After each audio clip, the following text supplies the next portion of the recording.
Jetëmiri është një 26 vjeçar me aftësi të kufizuara, por kjo nuk e ka penguar as të diplomohet për ekonomi dhe as të ndihmoj personat me aftësi të kufizuar të gjejnë një vend pune.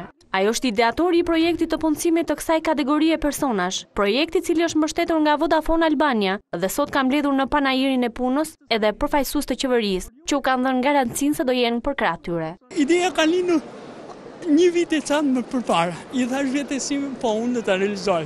Do ta realizoj projektin dhe do ta gjoj deri në fund. Punësimi i personave me aftësi ndryshe është sfidë. Është një sfidë që ka vështirësitë e veta, por që nuk është e pamundur.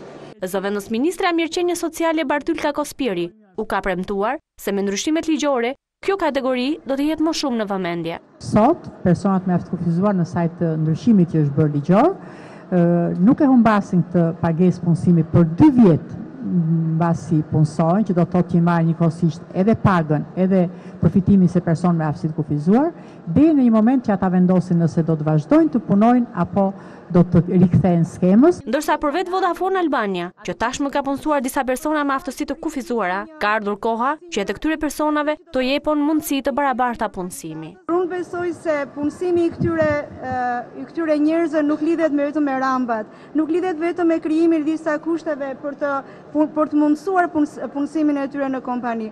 Ramba kryesore duhet ngritur në mendjen tonë, duhet ngritur në mentalitetin tonë për t'i parë si njerëz me të njëjtat fuqi si tonat, thjesht i kanë pak të ndryshme.